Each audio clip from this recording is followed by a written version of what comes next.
des œuvres universitaires et du Sahaba 2025, le Sahaba 8e du nom que le Mali s'apprête à abriter. Et ce dimanche, nos invités sont pour le CENU, le directeur général, le professeur Salia Sinali Traoré. Bonjour, monsieur le directeur. Merci d'avoir accepté notre invitation. Bonjour, monsieur Dao. Nous vous remercions de nous avoir donné cette opportunité pour venir parler de notre immatriculation des étudiants bacheliers. Nous vous remercions. C'est nous qui vous remercions. Il n'est pas facile de mettre la main sur notre deuxième invité, mais nous l'avons fait ce dimanche 14 septembre 2025. Il s'agit de Sori Ibrahim Maïga, qui est le président de l'association des promoteurs immobiliers du Mali. Monsieur Maïga, bonjour. Bonjour, monsieur Dao, merci. C'est un honneur d'être parmi vous. Ça n'a pas été facile, mais vous êtes là quand même. Merci. Alors, premier sujet à débattre dans cette émission, il s'agit bien sûr de l'enseignement. Le ministère de l'Enseignement supérieur et de la Recherche scientifique a présidé cette semaine l'ouverture des travaux de l'atelier national d'immatriculation des bacheliers de la session 2025. Il s'agit d'attribuer un identifiant à chaque étudiant à travers le digital pour faciliter les démarches administratives. Ils sont cette année 69 000 nouveaux bacheliers. Youssouf Diakité nous en parle et puis après on revient pour en débattre.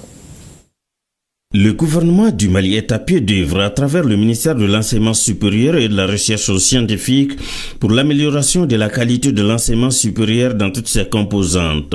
C'est ce que justifie l'organisation de cet atelier national de lancement de l'immatriculation des bacheliers de la session de 2025. Il s'agit de la facilitation des démarches administratives des étudiants à travers la digitalisation. L'atelier est une initiative du Centre national des œuvres universitaires. Cette régularité témoigne de l'importance que nous accordons à l'immatriculation des bacheliers, qui constitue une étape essentielle pour une gestion moderne et efficace de nos étudiants depuis leur rentrée à l'université jusqu'à la fin de leur parcours académique. L'objectif principal de ce cadre de travail est clair: disposer d'un fichier unique, fiable, complet, qui servira de référence à toutes les structures de l'enseignement supérieur, notamment pour la gestion des inscriptions, des bourses, du logement, de l'aide sociale, des allocations financières via Sama Monnaie et du suivi du traitement des allocations financières à travers Seno Kibaru. Le ministre de l'Enseignement supérieur et de la Recherche scientifique, après avoir salué tous les efforts consentis pour la dématérialisation des procédures administratives et universitaires, estime qu'il faut aller à l'intégration de l'ensemble du système universitaire. Le travail que vous accomplirez ici aura des retombées directes sur l'ensemble de nos universités, instituts et grandes écoles. L'immatriculation des bacheliers constitue une étape importante. Elle permettra d'anticiper et de mieux organiser l'accueil des nouveaux étudiants pour l'année universitaire 2025-2026. Chaque néo-bachelier se verra attribuer un identifiant unique qu'il conservera tout au long de son parcours dans l'enseignement supérieur malien, quel que soit son statut ou sa nationalité. L'édition 2025 de cet atelier coïncide avec la mise en place par notre département d'un système intégré de gestion des universités appelé SIGU. Ce système, voulu par les plus hautes autorités de la République, sera le guichet unique de la gestion académique et fonctionnera en parfaite interconnexion avec d'autres plateformes nationales. Pour mémoire, pour la session du bac 2025 au Mali, il y a eu environ 69 000 admis parmi les 160 000 candidats qui ont composé pour un taux de réussite global de 38,75%. Monsieur le directeur, identifier 69 000 personnes, ce n'est pas facile. Mais vous êtes directeur général du Centre national des œuvres universitaires. Qu'est-ce que fait le CENU tout d'abord? Bonjour, nous vous remercions pour cette question pertinente parce que généralement quand on parle du Centre national des œuvres universitaires, on le connaît à travers le paiement des allocations financières qu'on appelle les bourses, les trousseaux. Mais en dehors de cela, nous avons une mission essentielle. Cette mission consiste à contribuer à l'amélioration des conditions de vie de tous les étudiants au Mali. Donc à travers cela, nous faisons généralement le premier point dont on vient de parler par rapport au paiement des allocations financières. Ensuite, nous assurons un hébergement aux étudiants dans les campus que nous avons au Mali. Et ensuite, nous assurons leur prise en charge sanitaire parce que vous trouverez que dans nos campus, on a des centres de santé universitaires.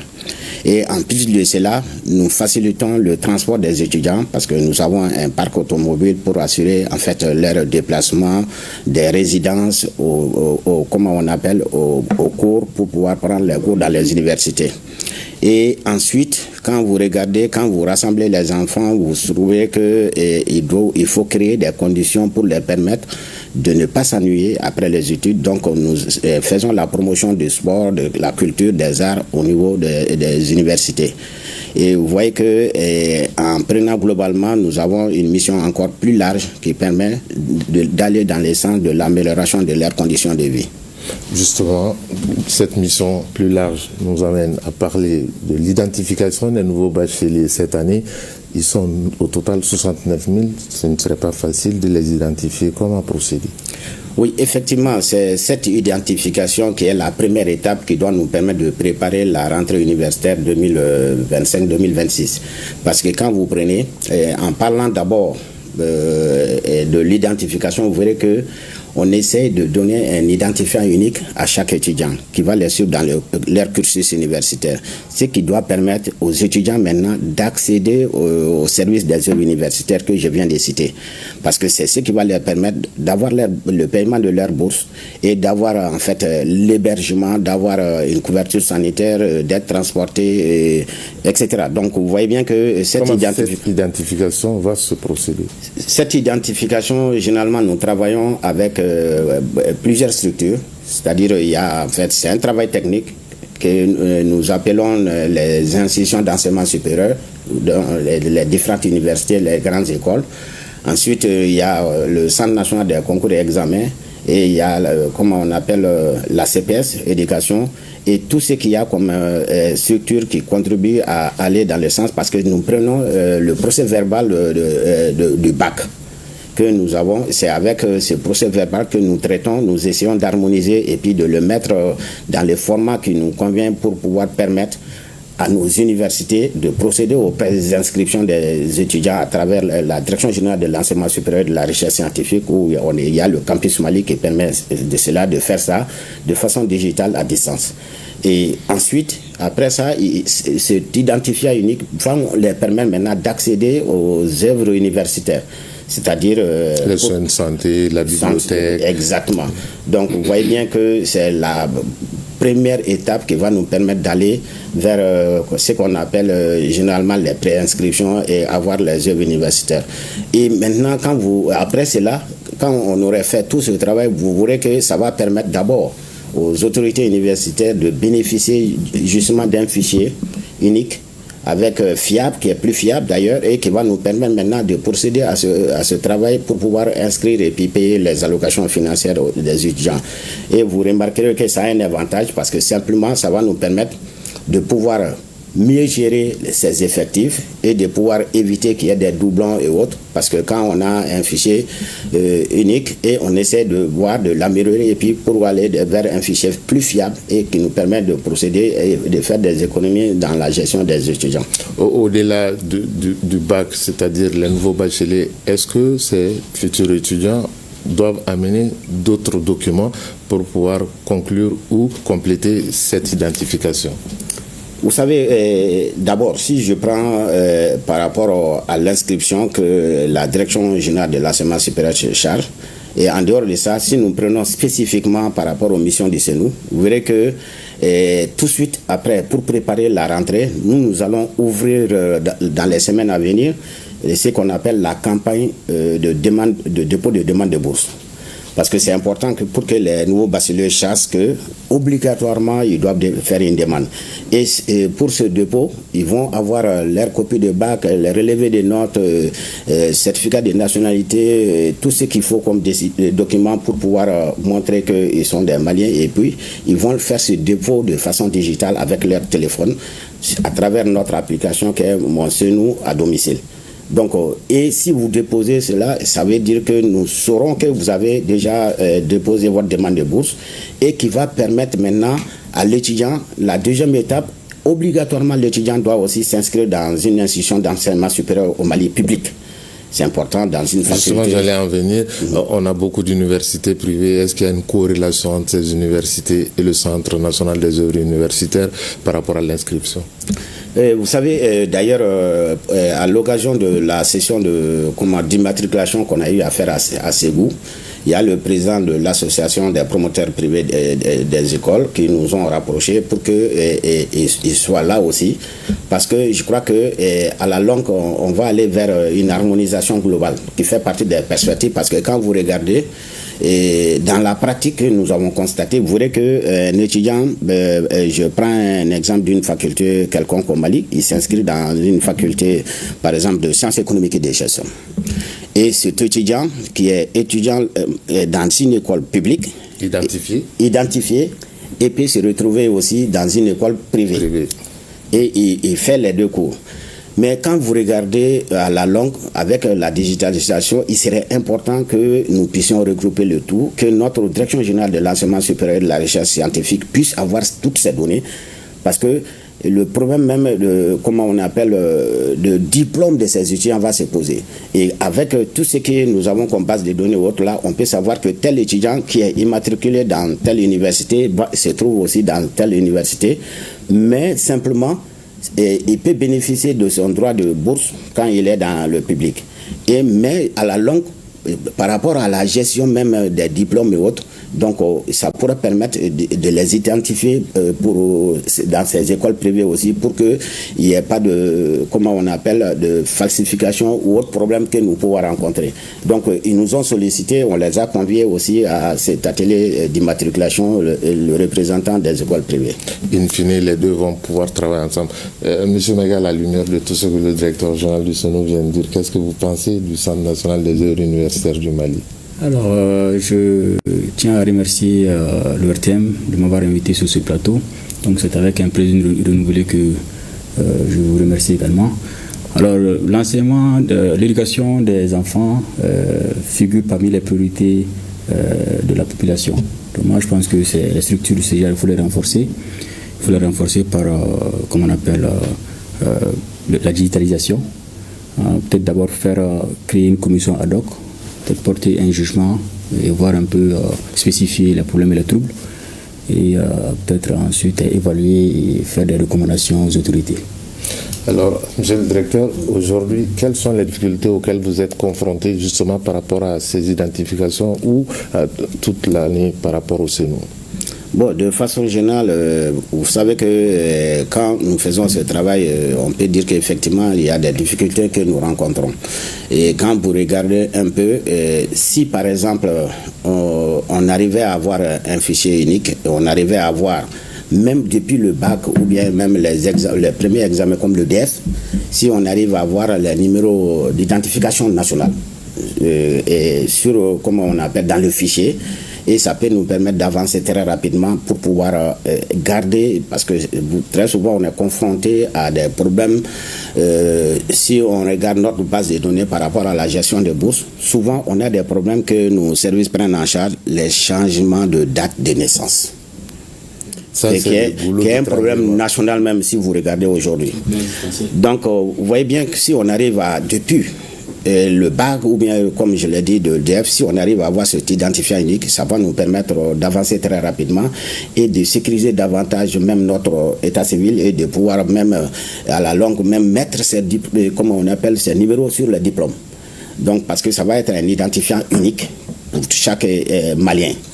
Mais c'est ce qui nous... Parce que nous n'avons pas ça, nous sommes obligés de passer par, comment on appelle, notre atelier pour pouvoir permettre à chaque étudiant d'avoir un numéro unique. Au même niveau d'information. C'est ça. Donc ça c'est important parce que aussi les difficultés, très souvent les étudiants nous interpellent, on n'a pas reçu nos bourses n'ont pas été payées, nous sommes dans telle faculté, vous savez bien. Et très souvent quand on regarde, on analyse, on trouve que c'est de leur faute. C'est pourquoi nous profitons on profite pour lancer un appel aux étudiants, surtout aux nouveaux bacheliers, qu'ils doivent impérativement faire une demande de bourse. C'est la première condition. Et qui permet de déposer tout ce qu'ils ont comme documents à travers notre plateforme digitale, Monsenou à domicile. Ils peuvent le faire depuis Kidal. Ils prennent leur téléphone, ils font le dépôt de leur demande, ou bien depuis Kaï, ils font le dépôt de leur demande. Donc ça permet même de ne pas permettre aux étudiants de se déplacer au Sénou. Ça c'est important. Et ensuite, après ça, ils doivent obligatoirement s'inscrire dans une université publique ou un établissement public, si on appelle généralement les institutions d'enseignement supérieur public. Et c'est ce qui va leur permettre d'avoir en fait le bénéfice des bourses. Et ensuite... Est-ce que tout le monde a systématiquement les bourses ou il y a des conditions? Non, il y a des conditions. Il y a des conditions. Il y a des conditions, il y a des textes qui réglementent l'accès aux bourses. Quand on regarde de façon générale, la bourse malienne c'est une aide, mais à travers ça, vous verrez que c'est les plus méritants qui sont récompensés parce que c'est un peu sur la performance des étudiants. Donc ce sont ces critères. Justement, à travers notre plateforme, la plateforme traite automatiquement toutes ces données et il regarde si l'étudiant n'a pas fait 3 années ou plus au niveau du lycée. Donc on prend toutes ces conditions et ces critères pour pouvoir tout de suite lui affecter un point. Si à travers ce point, on saura qu'il est boursier entier ou il est demi-boursier ou bien autre. Et même par rapport à ces conditions, il y a même comment on appelle la candidature féminine par rapport aux bacheliers féminins qui ont excellé aussi ont des avantages, surtout ceux qui font des séries scientifiques.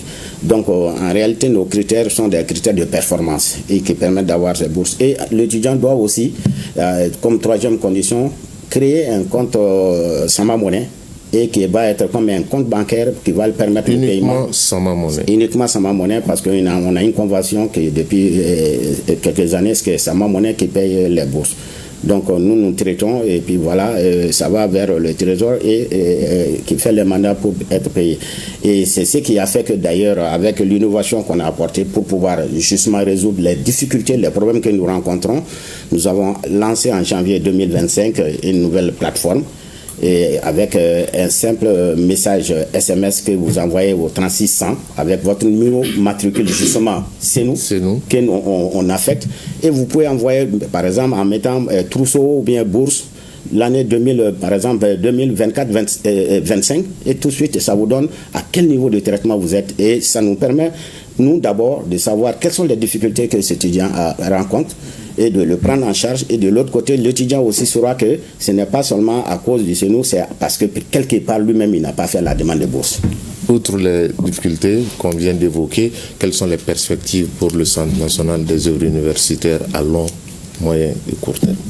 Et je vous remercie. Dans les perspectives, vous savez que nous voulons d'abord renforcer notre digitalisation parce que on sort classiquement des bourses qui est connu, qui est digitalisé, et les autres prestations que nous avons, comme par exemple le transport, comme les logements, et les autres prestations, on va intégralement digitaliser tout parce que ça a un avantage, ça permet de sécuriser davantage les peu de ressources que nous avons qui sont générées, et ça permet aussi de réduire les dépenses en termes dans le cadre de la dématérialisation de ce processus. Vous savez qu'on fait des économies en consommables et autres. Et aussi, si nous prenons l'autre pan, le CNU était connu par rapport à l'accompagnement des étudiants dans le domaine sportif. Et nous venons de créer un club sportif universitaire qui est une première au Mali. Et en 2 années, ce club a commencé à donner des fruits, surtout au niveau de l'athlétisme, où nous avons occupé le dernier meeting de 100 en avril 2025. Nous avons occupé la 3e place après les clubs meilleurs du Mali, comme l'ISFAS et l'AS Police. Voilà. Au-delà de tout ça, il y a un autre problème qui peut se poser, c'est l'identification au niveau de la naissance de certains de nos concitoyens qui viennent surtout des confins de brousse, qui ne sont pas très souvent identifiés à l'état civil à la naissance. Comment vous gérez ces cas? Oui, effectivement, nous rencontrons ces difficultés, mais nos services très souvent appellent ces étudiants, et vous verrez que même on trouve que souvent il y a des étudiants qui viennent des points reculés du Mali et qui n'ont même pas de documents, et nous les aidons à avoir ces documents légalement et pour pouvoir leur permettre de déposer. Et souvent aussi nous traitons des cas sociaux qui font partie très souvent ceux qui ont perdu des parents. Et aussi ces documents les favorisent pour avoir l'accès à l'aide sociale de l'État, et nous prenons en charge, mais on vérifie aussi l'authenticité de ces documents parce que très souvent on rencontre des cas de faux documents. Le SENU, c'est le cœur de l'université au Mali. On constate depuis quelques années une accalmie au sein du monde universitaire. Qu'est-ce qui a provoqué tout ça?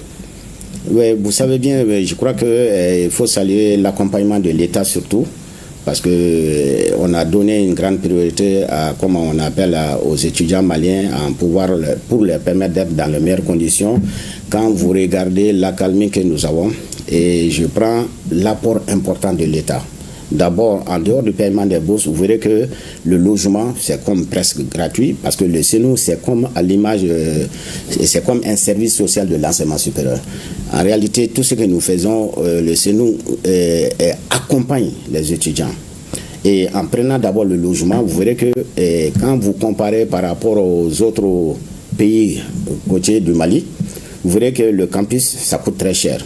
Minimum, vous allez payer jusqu'à 250 000 à 300 000 par an. Et au Mali, c'est combien? Au Mali, c'est 30 000 francs en fonction des zones de résidence. 30 000 francs par an. Vous voyez bien ce que l'État apporte comme condition. Quand vous êtes dans une bonne chambre avec des toilettes, tout est là, vous ne payez pas l'eau, vous ne payez pas l'électricité. Vous voyez un peu ce que... Et pour manger? Et il y a les cantines pour ça. Et les cantines universitaires sont là, mais nous traitons cela à travers des prestataires parce que l'État ne peut pas prendre tout en charge.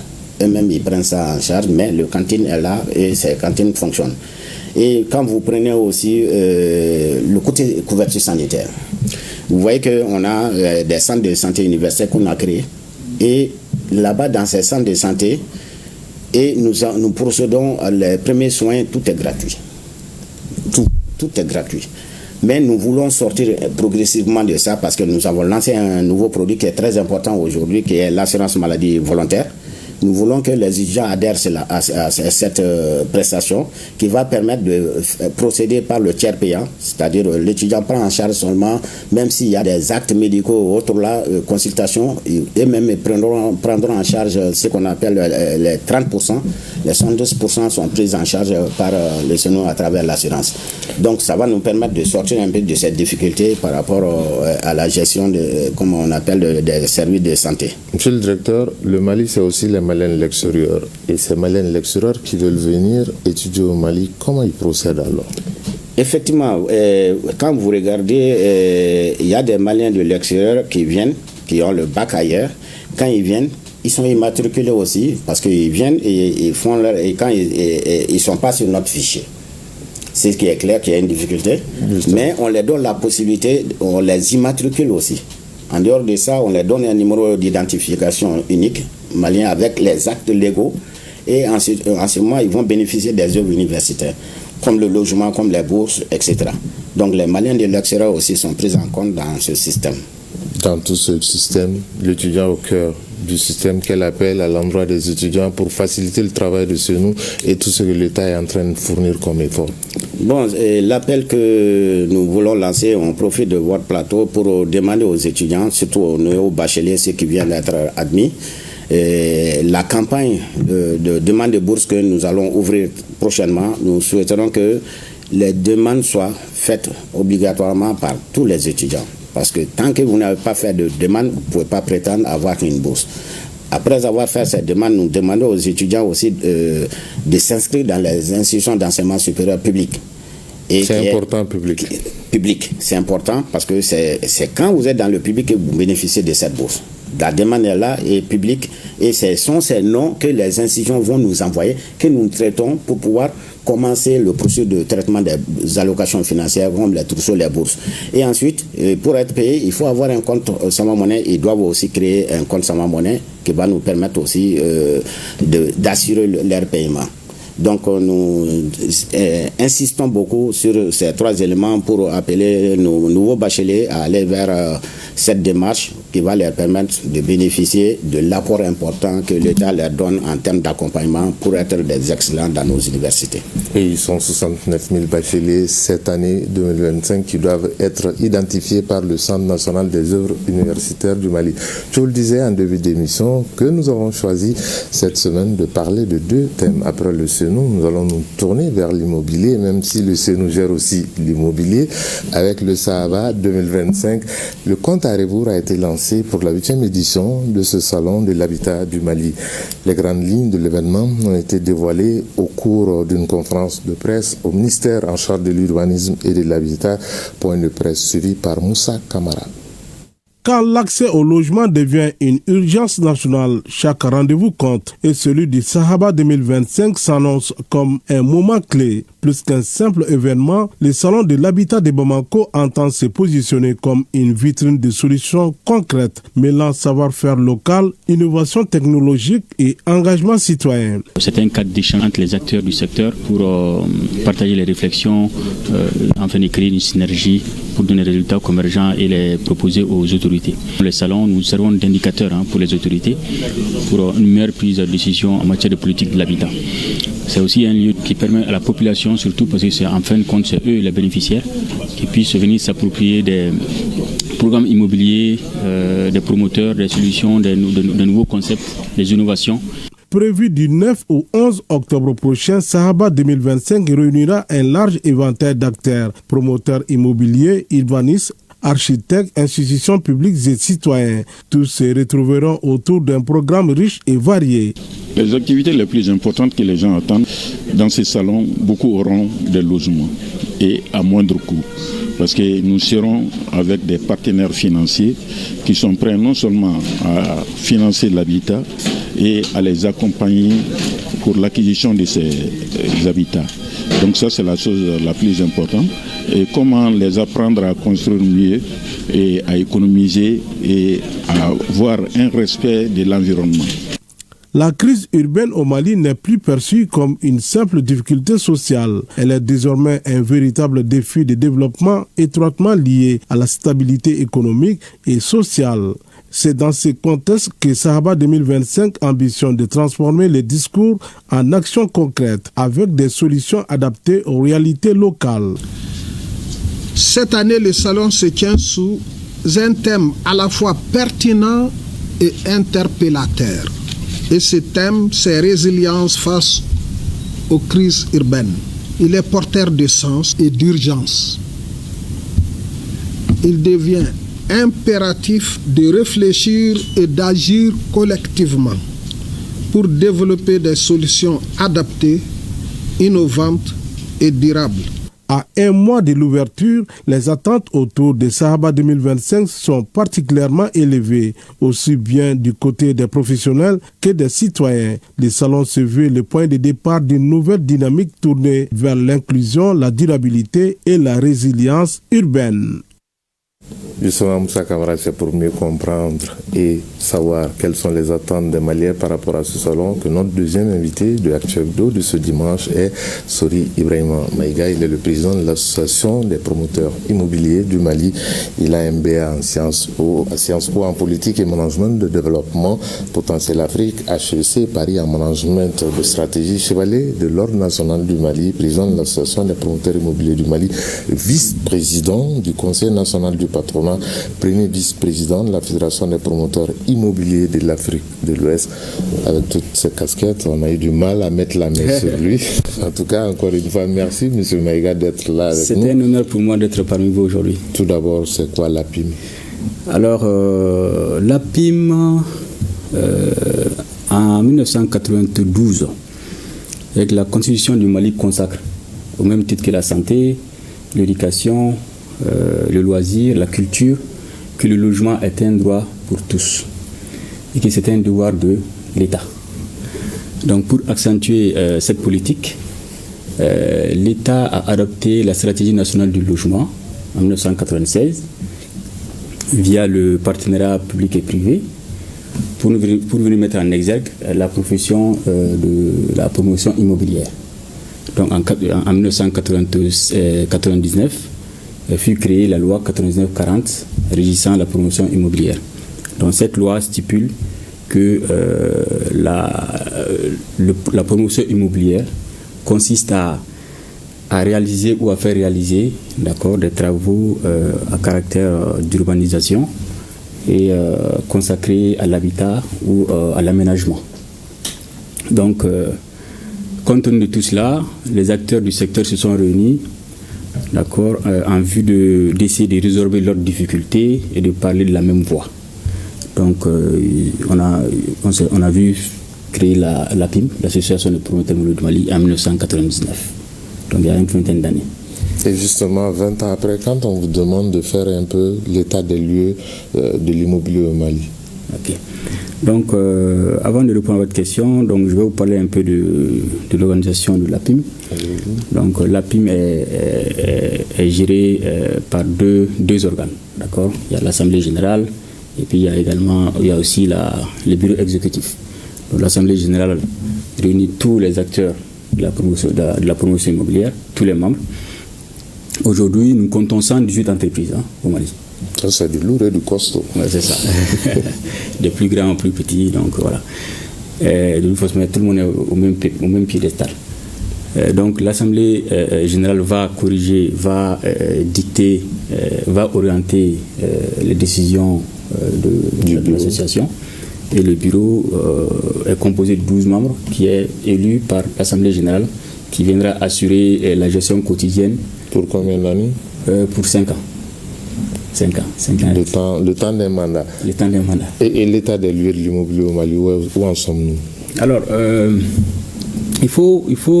cette question est pertinente, mais je crois qu'il faut avoir une approche holistique, une approche plus globale. D'accord ?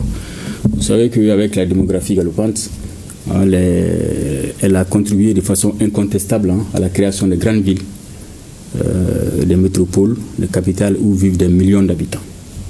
Donc le Mali n'est pas en reste, car aujourd'hui nous avons un besoin structurel de 440 000 logements au Mali. À Bamako ou au Mali ? Au Mali. Au Mali, 440 000 logements pour absorber la démographie. Voilà. Alors, 200 000 à Bamako et 120 000 dans les régions.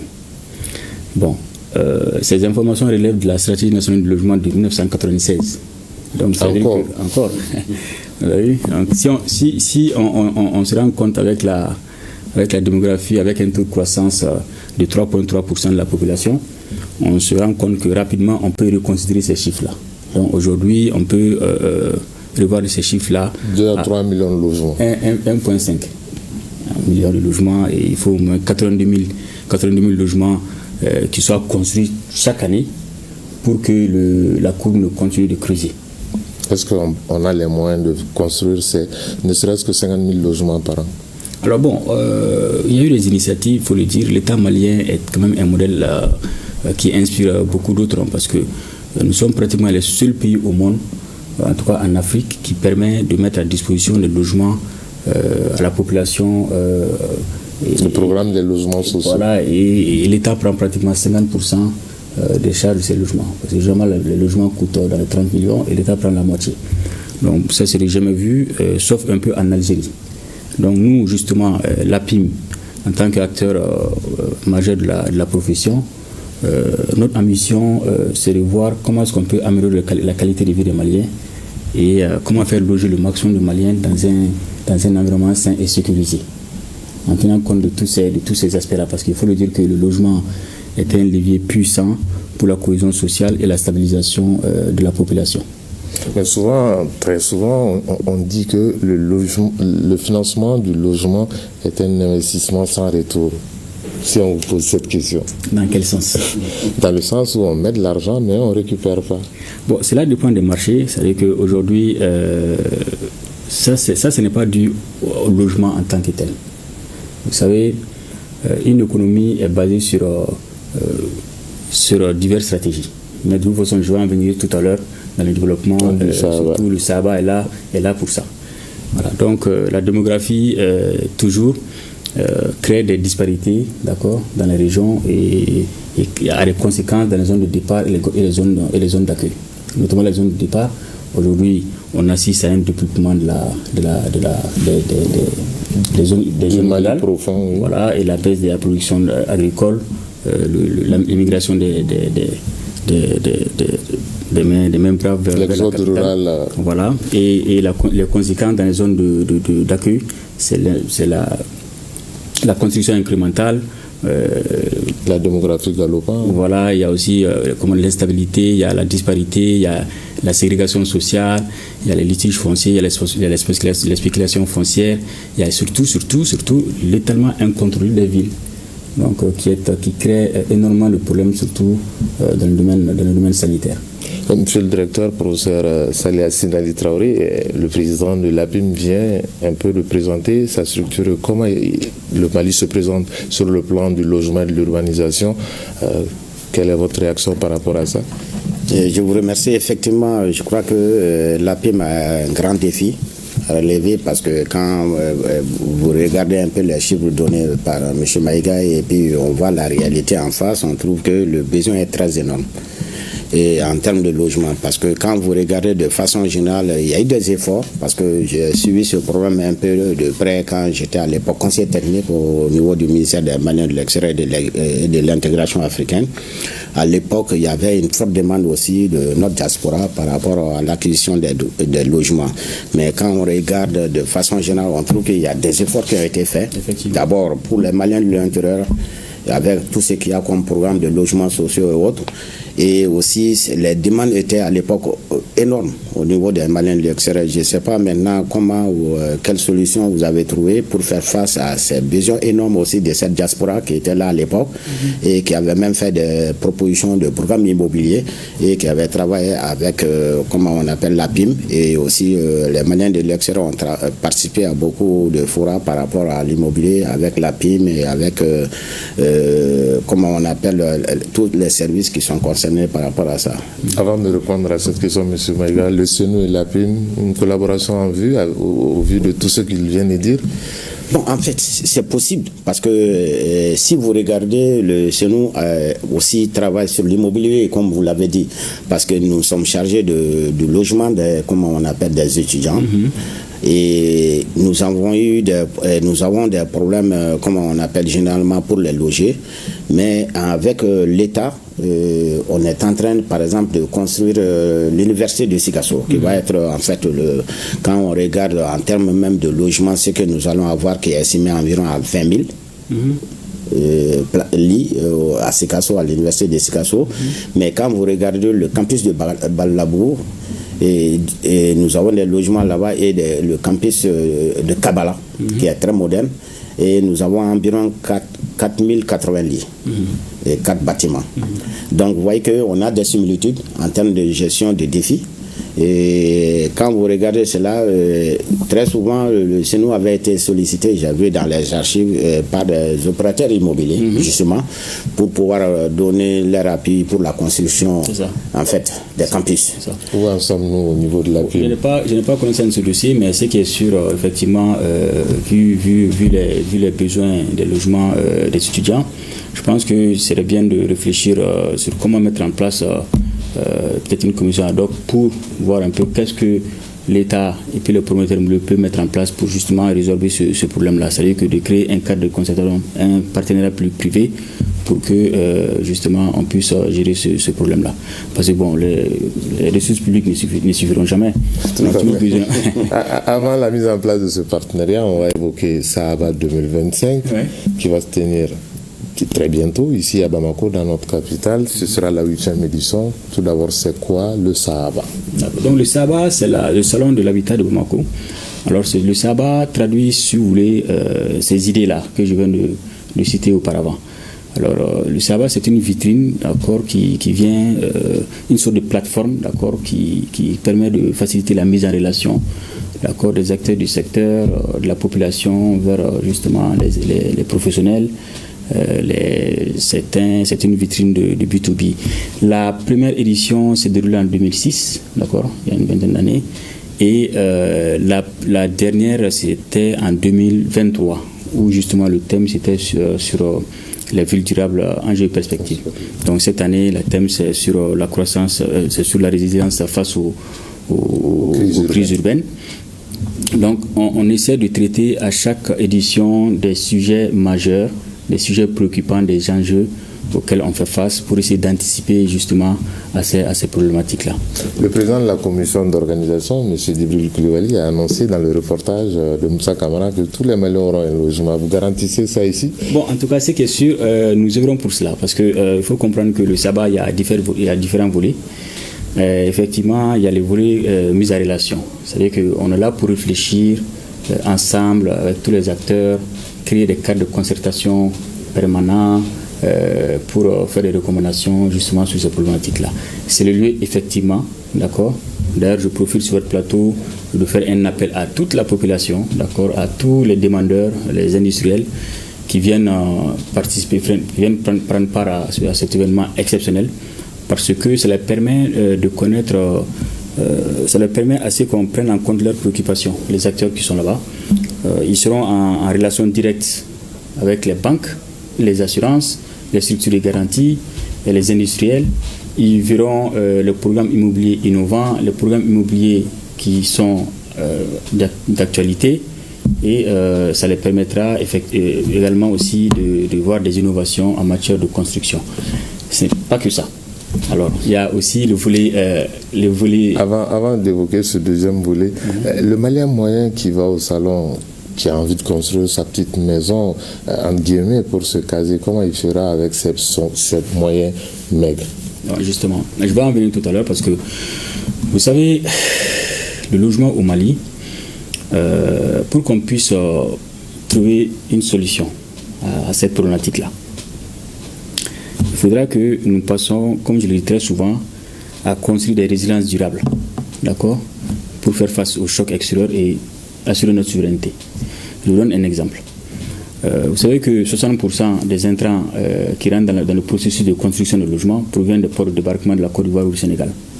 Bon, imaginez, il y a d'abord la proposition de valeur depuis l'usine, ensuite il y a l'architecture de valeur du produit, il y a l'acheminement et le transport, les assurances de l'Occident jusqu'à au Sénégal ou en Côte d'Ivoire. Vous avez le trajet de 1300 km jusqu'à Bamako, donc vous comptez les tracasseries routières, vous comptez les taxes douanières, ainsi de suite. Donc il est quasiment difficile de pouvoir sortir un logement à un prix assez raisonnable sans que l'État n'intervienne. C'est pour cela qu'il est important, pour moi je profite sur ce plateau, qu'on réfléchisse sur comment est-ce qu'on peut vraiment améliorer et renforcer notre industrie locale. D'abord pour tirer notre souveraineté, c'est-à-dire qu'il faut penser à créer des industries de manière dispersée mais coordonnée dans les zones où par exemple il y a des matières premières en abondance et facile d'être exploitées dans les régions et tout cela pour produire justement les intrants. Donc cela va vraiment soulager justement cet aspect-là. Mais le Malien peut prétendre avoir un logement parce que l'APIM a beaucoup œuvré dans ce sens. Notamment, nous avons cherché des fonds, d'accord, auprès des banques de développement, parce que vous savez qu'ici, les banques sur place ne disposent pas de ressources longues, disposent que des ressources restrictibles. Donc, on a besoin de ressources longues pour le logement. Donc, l'APIM a pu lever des fonds et continue à lever des fonds avec des banques de développement pour mettre à disposition de la population à des taux vraiment adaptés justement pour le logement. 15 millions, on peut... Absolument. Justement, ce salon sera un endroit, ça va être justement un endroit pour vous présenter un concept que nous sommes en train de mettre en place avec une banque de la place. Nous allons signer une convention avec l'État et la banque, justement pour pouvoir produire le logement à 15 millions sur un certain nombre d'années, pour que vraiment la population... les plus défavorables, je ne dirais pas, mais en tout cas les ménages les plus modestes puissent vraiment avoir accès à ces logements-là. Parce qu'on a constaté que 90%, je dirais, des demandeurs des logements au Mali sont du secteur informel. Vous avez vu? Alors que ce n'est pas forcément les moins solvables. Donc il y a ce problème aussi, il y a cette problématique aussi sur laquelle on doit échanger. C'est de voir comment est-ce que ces clients-là puissent avoir accès à des garanties qui peuvent les accompagner ou aussi rassurer les structures bancaires justement par rapport aux ressources allouées. Donc il y a toutes ces réflexions qui seront réunies au Sahaba pour trouver des solutions idoines et inclusives afin de pouvoir faire face aux problématiques du logement. C'est vrai que depuis de nombreuses années, l'État malien multiplie les efforts pour permettre aux Maliens d'avoir un logement à moindre frais, à moindre coût, mais le litige foncier aussi s'invite dans la partie, même si l'État a pris beaucoup de mesures pour faire face à ces litiges. Au niveau de la PUM, qu'est-ce que vous faites par rapport au litige foncier? Voilà, donc en fait, le litige foncier est dû d'abord à un problème de chevauchement de compétences. Comment? Je vais m'expliquer. À un problème de mauvaise organisation entre les acteurs, de mauvaise cohérence entre les acteurs et le secteur public. C'est-à-dire que, mais avec la nouvelle loi domaniale, il y aura que le titre foncier qui sera disponible justement à la population. Parce que la gestion des parcelles assainies est pour moi la quintessence même d'une politique de l'habitat. Donc il faut qu'on aille vers ça, on va réfléchir sur les questions, nous sommes en train de réfléchir sur les questions pour que le titre foncier, en fin de compte, devienne inattaquable, indéniable et définitif. Résiliente face aux crises urbaines est le thème 2025 de Sahaba 2025 justement. Pourquoi le choix de ce thème? Est-ce que nos villes sont menacées?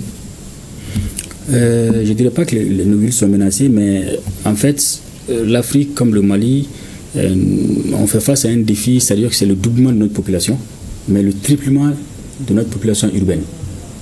Aujourd'hui, il y a des banlieues, des quartiers périphériques de Bamako se retrouvent à 30 km de Bamako.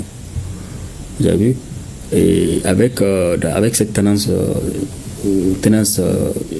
urbaine, il est impérieux qu'on réfléchisse à comment trouver des solutions inclusives pour faire face à cela. Effectivement, la résilience, parce que dans un élan de souveraineté et de résilience, comme je l'ai dit, il faut qu'on essaie de voir comment est-ce qu'on peut créer des résiliences pour faire face aux chocs extérieurs et surtout créer des industries pour ne pas dépendre des autres. Au Mali, souvent aussi, on a tendance à résumer l'immobilier aux constructions de maisons, alors que ça va au-delà de tout ça. Oui, l'immobilier, en fait, est vaste. L'immobilier peut aller de l'aménagement des terrains à la construction de logements et même aussi des bâtiments commerciaux. Donc ça dépend en fait de l'aspect et de la spécification et des besoins de tout un chacun. Les besoins de tout un chacun, est-ce que dans ce salon 2025, nos besoins seront pris en compte? Absolument, ça je vous le dis, j'invite tout le monde pour être présent à ce salon-là. Il y a le volet B2B, le volet B2C, j'invite aussi les professionnels parce que c'est un lieu qui nous permet de faire du benchmarking, c'est-à-dire qu'on va s'approprier des modèles qui ont réussi chez nos amis des autres pays là, pour les contextualiser en tenant compte d'une réalité et pour les Aujourd'hui, les réalités pour tout le monde, c'est le réchauffement climatique, c'est les inondations, c'est les catastrophes naturelles. Est-ce que au Sahaba 2025, on va réfléchir à comment construire des villes émergentes pour faire face, sinon minimiser ces catastrophes? Ouais. Bon, ça c'est un rôle de la PUM aussi, c'est-à-dire que c'est de veiller au respect des textes, notamment les textes liés à la promotion immobilière, de veiller à ce qu'on respecte aussi les schémas directeurs de l'État.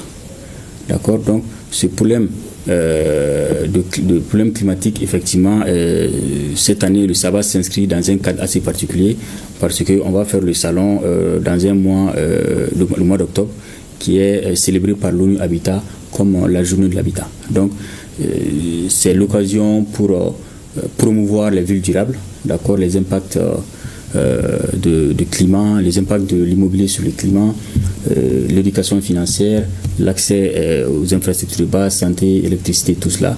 Donc c'est vraiment un cas assez particulier cette année. Venez pour assister à cela. On y sera, plaise à Dieu. Mais déjà 8 éditions, ça veut dire qu'on a organisé 7 éditions auparavant. Quelles ont été les limites, les difficultés? Prochainement, qu'est-ce que vous allez corriger davantage? Bon, ça c'est une question pertinente, parce que vous savez, nous sommes une association, effectivement, comme je l'ai dit tantôt, nous sommes des indicateurs, nous sommes l'interface entre la population et l'État. Nous donnons des alertes. Nous faisons des recommandations pour que nos dirigeants puissent avoir des décisions éclairées. Alors, mais nous, ce n'est pas nous les décideurs, ça dépend des autorités. Mais je sais que nos autorités ont fait beaucoup d'efforts et continuent à faire beaucoup d'efforts. Donc, on va aller dans ce sens, quoi. Dans ce sens, avant de nous quitter, un dernier mot sur si vous avez un conseil pour le CNU au-delà de la mise en place de la commission ad hoc. Alors moi, je pense qu'il faut, c'est comme je l'ai dit tantôt, l'éducation figure parmi les priorités de la population. Je crois qu'il faut essayer de voir comment est-ce qu'on peut mieux digitaliser ce fonctionnement, parce que si vous arrivez à maîtriser depuis les cartes NINA, là, ça permet à créer une traçabilité à la personne du début de ses écoles primaires jusqu'à la fin de l'école, des écoles supérieures. Alors, un cadre d'échange ou entre un cadre de partenariat avec la cellule, vous êtes les bienvenus. Prochainement, on va essayer de vous contacter pour voir qu'est-ce qu'on pourrait faire ensemble. Et vous, de votre côté, monsieur le directeur général, le logement se pose avec acuité aujourd'hui pour tout le monde au Mali. Quel est ce conseil? Bon, le conseil que je peux donner aussi à M. Maïga, c'est de voir, surtout quand on regarde le coût d'acquisition des logements, c'est très élevé, comment on peut aller vers la baisse de ces coûts, et surtout en prenant en compte l'utilisation des matériaux locaux. Et ces matériaux peuvent permettre de baisser les coûts, et puis surtout qu'on sorte un peu du béton. Je crois que ça va permettre d'améliorer substantiellement et de satisfaire les besoins énormes. Effectivement, donc je n'ai parlé suffisamment, je continue à en parler. C'est vraiment une nécessité de voir comment est-ce qu'on peut renforcer notre industrie locale. Et aussi renforcer le cadre législatif, c'est-à-dire que le partenaire public-privé pour mettre à disposition ce moteur à deux pistons, l'État et le privé, pour tirer cette croissance allogène dont nous avons besoin. Monsieur Sori Ibrahima Maïga, président de l'Association des promoteurs immobiliers du Mali, je vous remercie d'être passé nous voir. Comme je l'annonçais, ça n'a pas été facile. On espère que ce ne sera pas la dernière pour venir nous voir. Monsieur le directeur général du Centre national des œuvres universitaires, professeur Salia Sinali Traoré, merci d'être venu nous voir. Et merci à vous, fidèles téléspectateurs, de nous avoir suivis. Nous allons céder le pas à Bemba Sivi dans un instant pour votre journal de ce dimanche, le 13h. Bonne suite de programme en compagnie de RTM1. Au revoir, bel après-midi à toutes et à tous. Chacun de nous ne peut être une étoile, mais tâchons de briller pour éclairer là où nous sommes. Tout le plaisir a été pour nous de vous servir et à très bientôt.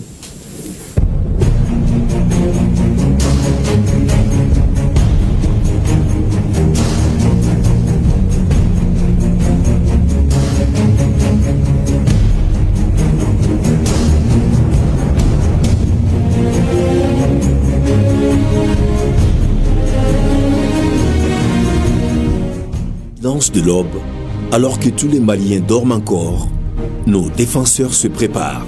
Pour eux, chaque journée est un défi, chaque défi, une mission. Ils laissent derrière eux leurs familles, leurs enfants pour nous protéger, nous servir. Leur force réside dans leur unité, leur détermination inébranlable, leur courage inégalé. Face à l'adversité, ils avancent sans peur afin de garantir notre liberté. À leur retour, nos héros retrouvent ce qu'ils aiment, grâce à leur bravoure, leur dévouement. Beaucoup de nos soldats ont donné leur vie pour que la nôtre soit meilleure. Jamais nous n'oublierons leur sacrifice. Les défenseurs de notre Maliba, soutenons nos héros et nous serons invincibles.